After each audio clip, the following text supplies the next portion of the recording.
Hey, welcome back to the channel. My name is Nick. This is a channel called Watchlist Roulette, a channel dedicated to cinema and the discussion of cinema. And today we are continuing the Watchlist Roulette series, which is where I spin a randomizing wheel to decide what film from a Letterboxd watchlist I will pick to watch and discuss on this channel. And today we got Serpico by Sidney Lumet from 1973. This is a Al Pacino vehicle. Al Pacino. Some might know him as Dunkachino in some households, I guess. Very simple and very straight to the point. I am just going to get into a brief synopsis of the film. Yeah, Serpico is a 70s cop drama where Al Pacino plays the title character, Frank Serpico. He is a man getting into the New York Police Department. He is a cop. He is a proud cop. He believes strongly in his job and is very passionate about it. And there is honor that comes with the badge. There are morals and ethics that come with the badge. And he tries to go about doing his job the right way and operate with honor and integrity. It's too bad. He's pretty much the only cop in the department who seems to feel that way. He starts out in uniform, and then he does, desk work, and then he becomes a plain clothes officer. And what we mean when we say plain clothes officer is he's kind of undercover, wearing street clothes, driving his own car, pretty much operating like a narc and just kind of just operating undercover and blending in to his environment and pretending to be a part of his environment in order to work. And Serpico is an odd character. He is a black sheep completely compared to his constituents. He dresses the way some people would say is kind of funny. I think nowadays his outfits in this film are what the kids today would be calling drip. He was a stylish looking dude in this film, and he kind of, he kind of just is this. I want to say laid back, but man, there's almost nothing laid back about him once you get into the meat and potatoes of what this film is. But he's just very much averse to that macho, masculine, brutish energy that a lot of the other police officers have. And so he doesn't totally fit in with the picture. And he's kind of a character within the police department because his peers like him and respect him and think he's an interesting guy, but they've just never seen anybody like him working on the force. He is truly a character and one of one, a unique man. The one other thing that all these cops are going to learn about him is that he operates by a very strict, honorable way, and he has a very, very strong, intense moral compass. And he cannot look the other way in the face of injustice, and he cannot look the other way in the face of corruption.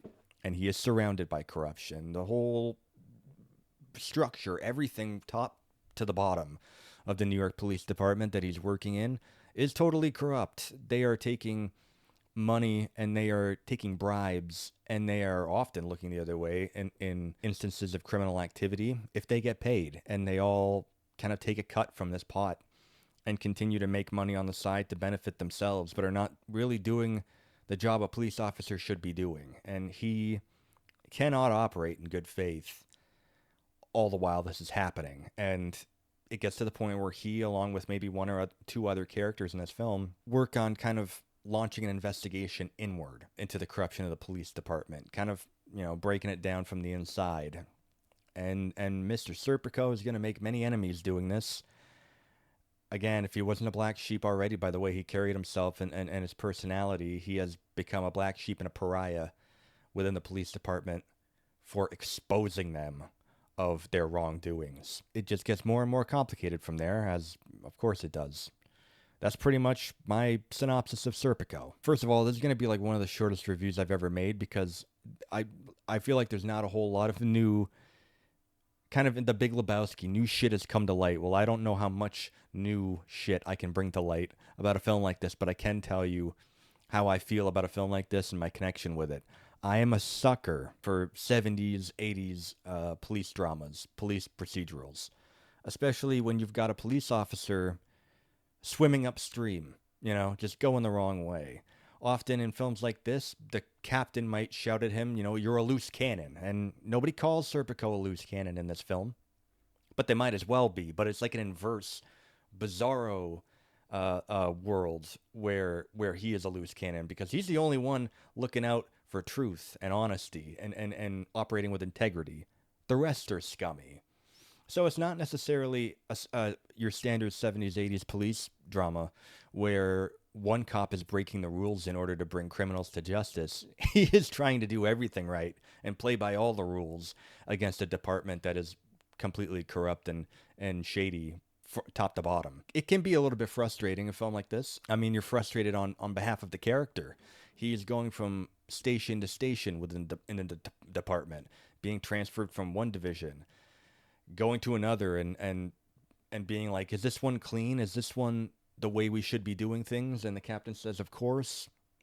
You're going to a department with a whole bunch of great guys who are clean as a whistle. He gets there and realizes that it's almost worse than the last division he was a part of, and transfer from one division to another to another. He's seeing corruption in every nook and cranny and corner of New York's police, and it just gets to a point where enough is enough, and he has to try to expose it from the inside. But there are very few people who are looking to work with him in this whole process. And to be honest, as I was watching, I just thought, man, what a great premise for a cop drama in the 70s and 80s. And like an idiot, I didn't realize, first of all, this is based on a novel. I think it was published in the same year that the film was. Not only that, it's based on a true story, and there is a real Frank Serpico. And Al Pacino shadowed Mr. Serpico in... I love that name, by the way. That is just such a cool fucking name. Serpico. You're out of line, Serpico. Straighten up. Like a great cop name. Based on a real guy, and Al Pacino shadowed this man and kind of met with him and talked with him and learned more about his personal experiences within the New York Police Department. And Al Pacino did his best method acting and went around different parts of New York City acting like an undercover cop. And I think I read one or two stories of him getting in a little bit of trouble doing that, but I just think that's super interesting. I mean, I think maybe that's the reason why I thought it was such a great premise for a 70s cop drama, because it feels like something that absolutely happens. It feels like uncovering and exposing a great conspiracy within a world that feels very real, and that's because it was real, and it still is. You got to be crazy to think that corruption within the police department does not happen on this type of level. And I think that that's what maybe why it was such an interesting and refreshing concept, is because it feels it feels rooted in reality, and it feels like the danger and the lack of justice is very, very real and honest. The thing is, I love Al Pacino. I mean, a lot of people do, obviously. The one thing I will say about Al Pacino is that he is an actor with this great legacy and great personality and such an explosive personality. He is an actor as great as he is, as much as I love him. I always have a difficulty seeing him in a character. You know what I mean? Like there are other actors, other huge actors that I also see this way. Like Leonardo DiCaprio in today's day and age is one where I've seen him play many different characters, but deep down I know it's Leo, right? I feel the same way about Pacino when I watch all these older films, classic films of Pacino. It's just like, it's tough to see beyond, and it's hard to immerse yourself in a character they played, because it's not necessarily that all the characters they play are similar. It's just that, I don't know, there's just something so big and explosive and larger than life about his personality and his presence that it sometimes takes you out of a character. And but what I will say about Serpico is this is probably one of the better performances where it actually did feel like he was embodying somebody else, which is something that I don't often get with him. But the thing is that I pretty much love him in anything I see. So, like, how important is it to see an actor like that immerse themselves in a character and immerse you in a character? They're just so much fun to watch, no matter what. But this is probably one of the better performances I've seen of Al Pacino in his prime era. I thought it was a great vehicle for him and a great performance. Another good supporting performance, Tony Roberts. I didn't know that he passed away this year. I had no idea. It said February 2025. He passed away. He was 85. Really solid supporting performance, kind of back and forth challenges with Pacino's character of Serpico. And I love that name. Never going to stop saying it that way. And I recognize him from Woody Allen collaborations like Annie Hall and and Hannah and her sisters, and he was a great kind of like supporting character actor. I had no idea he passed away, 85. So rest in peace to Mr. Tony Roberts. And a plethora of other great supporting performances across the board from people who are playing characters within the department. A lot of shouting matches, a lot of moments for Al Pacino to have that explosive energy. Just he just chews the scenery, man. There's even a scene where he fights a chair, and it has to be improvised. Like there's no way Lumet was like grab that chair and have a fit with it, go nuts. Like I think Al Pacino just really, man, he's just such a larger than life personality. I think that's what makes it challenging to see him in a character. But this was one of the better performances of his, in my opinion. I thought he was great, and yeah, it's just a really solid police drama thriller, and I'm a sucker for those. Is it my favorite of that genre? No, not necessarily, but I thought it was a really cool, kind of grounded in reality experience for a film of that subject matter. And watching this cop who is, out of order and but he's the only one doing the right thing, and it's just kind of watching somebody almost feel like they're living in a nightmare. And I thought that was put together really well. Yeah, solid.